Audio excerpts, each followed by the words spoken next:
Hey everyone, it's Jack and Sam from Cultaholic.com back again with another big news update, and it's another sunny day in Newcastle. It is, absolutely sunny day. So let's just take a look at the headlines, because we've got various bits of news, some WWE news, some more Elite Wrestling news, and some lovely XFL news as well. Get it? First of all, we take a look at a WWE superstar removing all mention of the company from his social media. Next up, All Elite Wrestling appear to be teasing a huge star for Double or Nothing weekend in Las Vegas. And we also take a look at what Cody Rhodes has to say about scripted promos with regards to AEW. So first of all, yes, a WWE superstar has removed all mention of the company from his Twitter and his Instagram. Who is it, Jack? Who is it? And has replaced it with a link for his own business inquiries and bookings. So that's a bit... Yeah, it's a bit telling. You'll never guess who it is. It's Leo Rush. I thought it was going to be Undertaker. Now, obviously, there's been all these rumours of Leo Rush having heat backstage because of his unwillingness, I guess, to play the rookie role on the main roster. Yeah.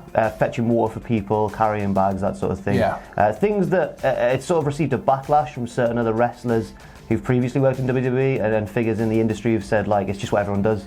Yeah, it's sort of, wrestling works the same way as media, I guess, in the sense that when you first start out, you've got to do a lot of things you don't really want to do. You're making the coffee.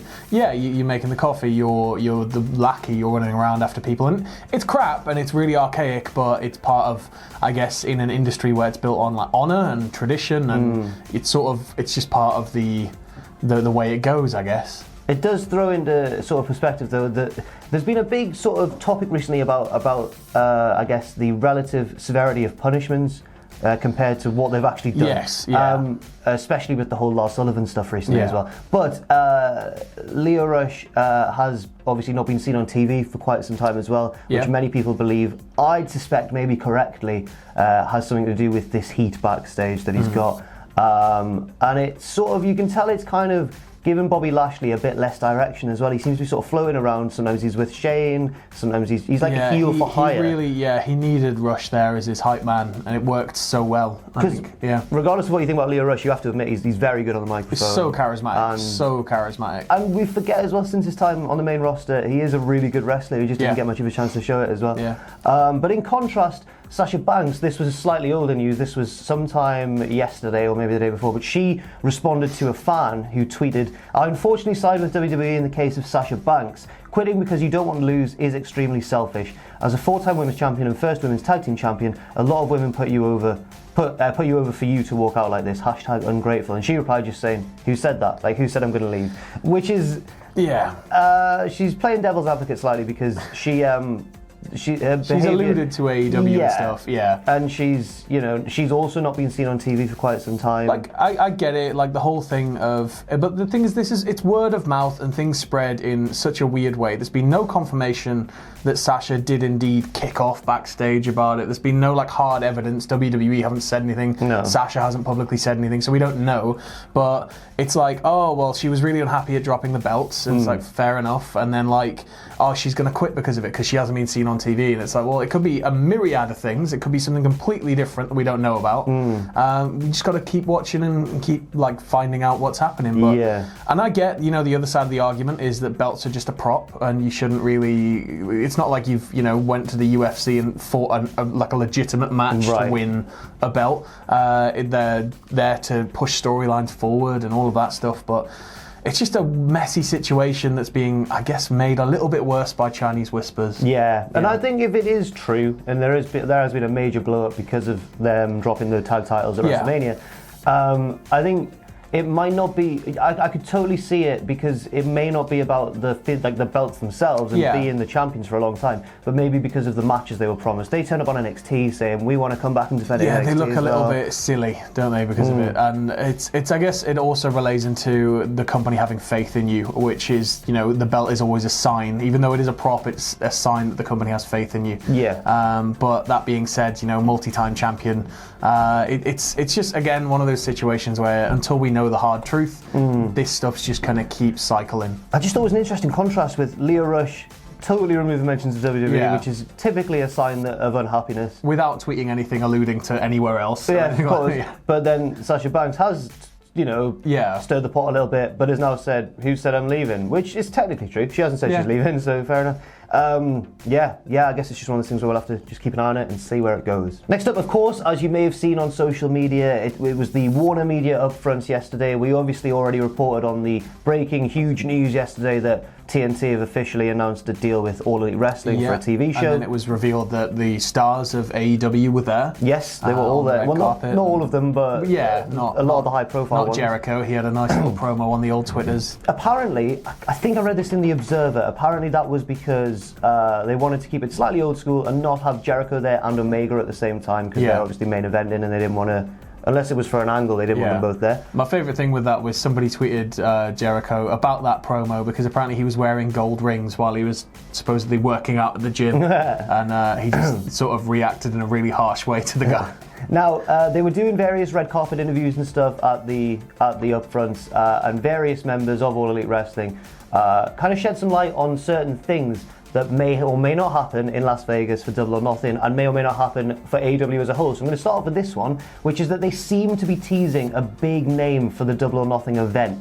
There's two pieces of evidence here. First of all, the Young Bucks are being interviewed, and Nick Jackson said, "We might be negotiating right now with someone huge. We want surprises to happen, and we have a big show in 10 days, Double or Nothing in Las Vegas." And then Matt Jackson chimed in and said, "You never know who you're going to see in Las Vegas." Goldberg. Well, he's already booked. He's got to honour his Saudi Arabia booking. That's fine. And then Nick Dina on Twitter, who's like a musical composer and a former member of a band that I can't remember, but if you check out his Twitter page, you'll see which band he used to be in. Hold on.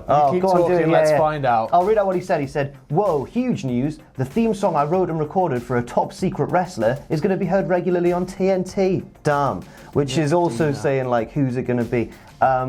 And then someone said, "Does this mean a secret wrestler as in they've not turned up yet? Or a secret wrestler as in you don't know who they're gonna, we don't know which wrestler you've written it for?" And he's like, no, both. It's not someone on the roster at the minute. And everyone's like, whoa. There used to be a band called The Swellers. The Swellers. I feel like I've heard of them, but I don't know. Anyway, so that all seems to indicate that there's going to be a big, as yet unannounced surprise name at Double or Nothing. And obviously, when that's brought up, there's one person in everyone's mind, not Goldberg.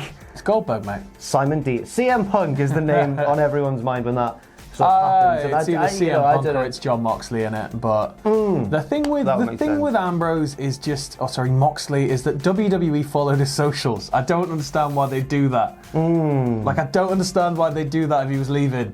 I don't know. It's all a work, I'm telling you, it's all still a work. Also, there's also the sort of the indication of who turned up at the upfronts. Meltzer mentioned this. He said that that can indicate who's set to become a big star for All Elite Wrestling going forwards. And it was interesting to note that Britt Baker was there, which might indicate that she's going to be the first big star of the women's division that they push. But there's no way of really telling. But it might have just been because she's got a career in dentistry. She's a very intelligent woman. Maybe they just wanted her there as if to say, look, we're uber professional, and this is one of our very professional athletes. But it could be an indication that she's going to get a push as well. It's just one of those things. Cody Rhodes was also at the upfronts, and he was talking about the notion of scripted promos and what that means for All Elite Wrestling. And I don't think it's too surprising to hear what his attitude is about it. He said, "You may not see one scripted promo. We have these great collaborators, plus all of us who want to make this work. Collaboration, yes. Micromanagement, no. Scripted, no. That's the best way." So yeah, I think it doesn't mean that they're not going to have, some sort of loose script in mind. I think it'll be very much how it used to be. Go out there and, this is what you've got to get across. Attitude era style. Like just get these across and say this buzz line, done. And, just mention at Backlash. Give them the cliff notes and let them run with it. Which I think is good because it allows everybody to put their own spin on everything. And it means the characters are a lot more clear and a lot more defined. And that's what they want. They sort of want to have that difference to WWE, don't they? So. Yeah, I think it's quite. It's not too big a surprise that Cody has taken this stance, given his background and the fact that his dad was one of the greatest promos ever.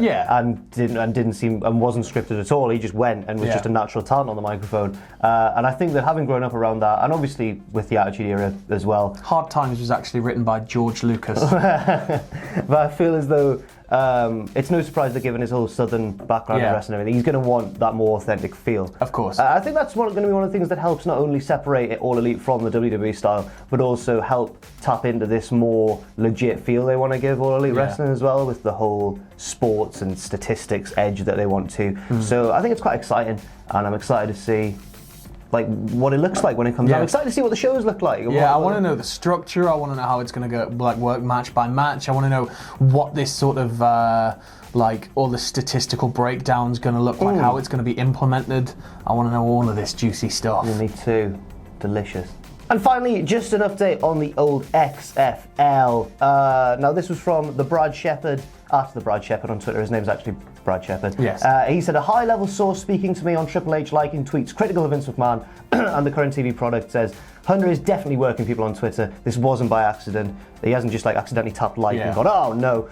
There is no indication at this point that Vince will back off WWE to do the XFL. So apparently it'll work kind of how it worked in the early 2000s, where Vince was very much at the helm of both organizations, which problem is you can't be in two rooms at once. You can have a foot in the door of each, but you can't be in the rooms at the same time. So I think as long as management structure's there and Vince is prepared to sort of allow other people while he oversees it to like run everything, then we're going to be fine. But if he's jumping between, I think it could mean bad things for both the XFL and for WWE as well.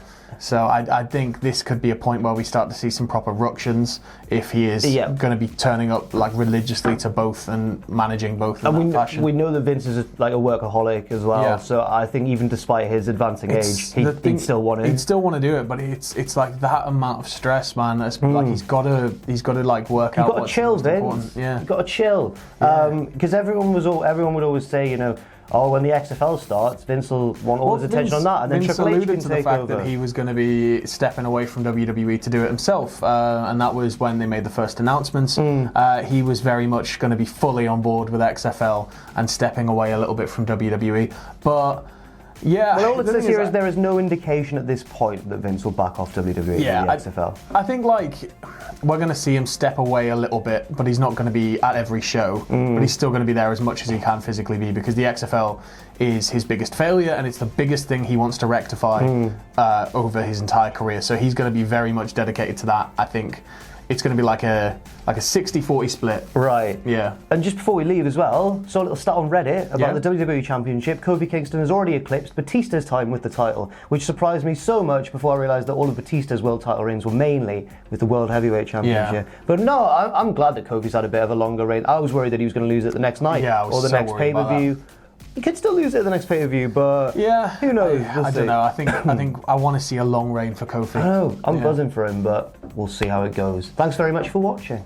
Thanks very much for watching, and let us know what you think in the comments section down below. You can follow Cultaholic on Twitter at Cultaholic and on Facebook at facebook.com/Cultaholic. If you enjoy what we do, then please do check out our Patreon, patreon.com/Cultaholic, where you can pledge. And don't forget, of course, most importantly of all, to hit subscribe and to join us.